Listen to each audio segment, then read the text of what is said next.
Muy buenas, mi nombre es Javier González García y hoy voy a exponer la presentación de mi ensayo, cuyo tema es la historia de la lógica en la antigüedad. Bien, a modo de introducción expondré un pequeño mapa conceptual en el que mencionaré las principales figuras representantes de los distintos periodos que vamos a tratar.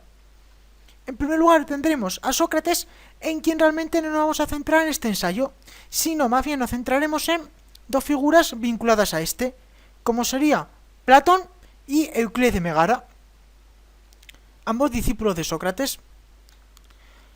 Después, como discípulo de Platón y pieza clave en toda la historia de la lógica universal, tenemos a Aristóteles, del quien hablaremos en detalle posteriormente. Y en paralelo a Aristóteles tendríamos dos tendencias muy relacionadas entre sí, como será por un lado la lógica megárica, con Filón de Megara como representante, y por otro lado la lógica estoica, con Crisipo a la cabeza, los cuales convivirían en paralelo con Aristóteles. Y por último, a la muerte de Crisipo, tendríamos una serie de autores, los cuales son los denominados comentadores, que se dedicarían a analizar y a comentar la obra de Aristóteles, y ya comprenderían el fin de la antigüedad lógica. En base a esto vamos a dividir la historia de la lógica griega en 4 periodos. Por un lado, una era prearistotélica, con sobre todo la obra de Platón y anterior a Platón todo la dialéctica, como veremos a continuación. Por otro lado, Aristóteles, el cual pues es un periodo clave en el que pues se hizo un inmenso avance en la lógica. En paralelo con Aristóteles tendremos el surgimiento de la escuela megarico-estoica, la cual, bueno, al ser ambos periodos tan importantes, aunque cronológicamente tuvieron lugar al mismo tiempo, pero nosotros vamos a tratar por separado. Y por último tendremos un periodo llamado periodo de los comentarios, en el cual abundarían estos autores denominados comentadores, de los cuales hemos hablado anteriormente. Bien, empezamos con la era prearistotélica y con la dialéctica. La dialéctica, bueno, en la cual tenemos a Zenón de Elea como pionero y principal representante, básicamente ya constituye una primera aproximación al empleo de ciertas reglas de deducción, aunque todavía no habían sido formuladas formalmente. Pero esto ya era, como decimos en la presentación, una primera aproximación a las reglas de deducción. Y un aspecto fundamental de la dialéctica es que su objetivo era refutar las afirmaciones del contrario, por lo que siempre se buscaba llegar a conclusiones negativas, por lo que todas estas reglas de deducción se empleaban con dicho fin: refutar, contradecir todo lo que el contrario argumentaba. Este era el fundamento de la dialéctica. Luego tendríamos a una pieza clave en la historia de la lógica, que es Platón. ¿Y por qué es tan importante Platón? Pues por un lado fue el primero en realizar una aproximación al concepto de lógica, es decir, ya a formalizar lo que sería el concepto de lógica, y por otro lado, importantísima aportación, propuso la necesidad de tener verdades universales, lo cual fue clave para el rápido avance de la lógica griega, con respecto sobre todo a otras lógicas como sería la lógica india, donde, bueno, hubo que esperar mucho tiempo después para al fin y al cabo llegar a las mismas conclusiones: la necesidad de las verdades universales, que, bueno, ya estaría muy vinculado con todo el tema de la teoría del mundo de las ideas y metafísica de Platón, que, bueno, ya es otro tema. Pero no todo es perfecto, y Platón tuvo grandes dificultades a la hora de mostrar leyes lógicas que realmente eran elementales, ¿vale? Pero sus esfuerzos no fueron en vano, y además, aparte de todo lo que hemos mencionado anteriormente, realizó importantes aportaciones, tales como el paso de una dialéctica negativa a ya una dialéctica positiva, es decir, ya no estaba basada en contradecir las afirmaciones del contrario, sino en buscar, en encontrar la esencia de las cosas. Y otra aportación de Platón sería el llamado método de la división, el cual está expuesto en la anécdota del sofista, la cual podéis consultar en la bibliografía del ensayo. Este método estaba basado en dividir un problema grande en partes más pequeñas, para llegar a partes tan simples a partir de las cuales podríamos reconstruir toda la solución.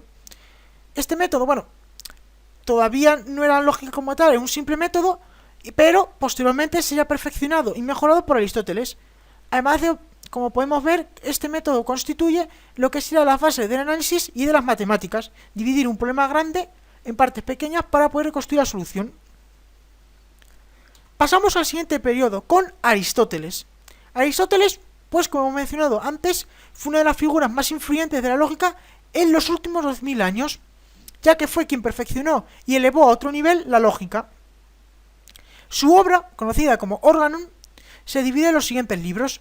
Por un lado tenemos las categorías, por otro lado el Hermeneia, el cual está relacionado con las proposiciones. Posteriormente tendremos los analíticos primeros, los cuales se dividen a su vez en 2 libros.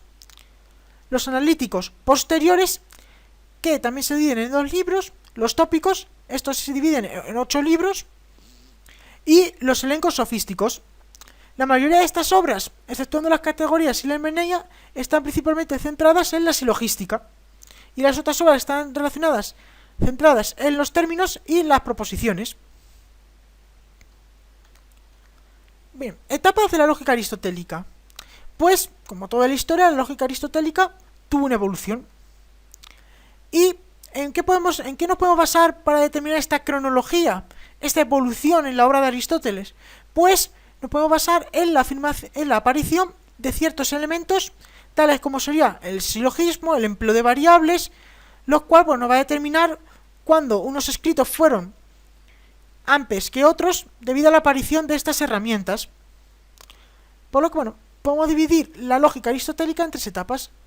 La primera lógica aristotélica, la cual comprende las obras de los tópicos, los elencos sofísticos y las categorías, y en esta pues aún no se hace ni empleo ni del silogismo, ni de variables, ni menos de la lógica modal. Es todavía una lógica aristotélica primitiva. Dentro de esta misma etapa tendremos los analíticos posteriores y la Hermeneia, donde ya sí se empieza a desarrollar la lógica modal, todavía en fase de desarrollo, modesta, pero comienza su desarrollo, y el silogismo también se empieza a desarrollar. Todo esto aún en la que se llama llamada primera lógica aristotélica, porque luego tendríamos la segunda lógica aristotélica, con los llamados analíticos primeros, el primer libro, donde ya sí se ve un importante desarrollo del silogismo. Ya la silogística empieza a cobrar forma en esta etapa. Y por último tenemos la tercera lógica aristotélica, la cual comprende el segundo libro de los analíticos primeros, donde ya se ve el empleo de una lógica modal en condiciones ya desarrollada y, muy importante, el empleo de variables.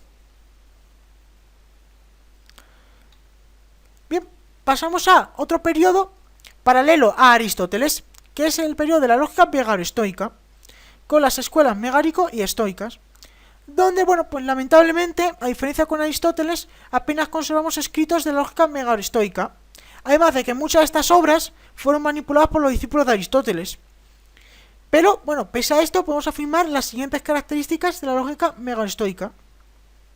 Por un lado, que, a diferencia de la lógica de Aristóteles, estaba centrada en la sentencia, mientras que Aristóteles se enfocaba en el término. Bien, una importante mención es que la lógica megaro-estoica, los estoicos y megaros, eran lo contrario de Aristóteles. Todo lo que Aristóteles hacían, ellos buscaban hacerlo al contrario. Básicamente intentaban refutar todo lo de Aristóteles. No obstante, pese a esto, por un lado, fueron mutuamente influenciados, tanto lo megárico-estoica por Aristóteles y al revés. Y un apunte muy importante es que la escuela megárico y estoica partían del planteamiento preplatónico, por lo que ellos, a diferencia de Aristóteles, el cual, fiel a su maestro, intentaba demostrar la esencia de las cosas, de los objetos, pues los megáricos y estoicos se centraban en el arte de la refutación, es decir, como hemos visto antes con la dialéctica, en contradecir todas las afirmaciones del contrario. Y también tenemos que decir que realmente este periodo, pese a no haber mucha información sobre él, fue un periodo importante, sobre todo al tratar la lógica desde una perspectiva distinta a la que trataba Aristóteles, para poder comprenderla en su totalidad. Y ya por último pasamos al último periodo de la antigüedad lógica, que es el periodo de los comentadores. Este periodo, se caracteriza porque se perfeccionaron y desarrollaron metodologías ya existentes, por lo que realmente no fue un periodo creador. Aquí no se creó realmente nuevos métodos, ni se amplió la lógica a distintos campos, no, simplemente se realizaron numerosos comentarios de las obras de Aristóteles principalmente y también de la escuela megaro-estoica, sintetizando e incluso llegando a combinar ambas doctrinas. Como autores de este periodo podemos destacar a Alejandro de Afrodisia, Porfirio de Tiro, Galeno y como último representante tenemos a Boecio, cuyas obras servirían de base para la posterior lógica escolástica. Y esto ya pues supondría el fin de la antigüedad lógica.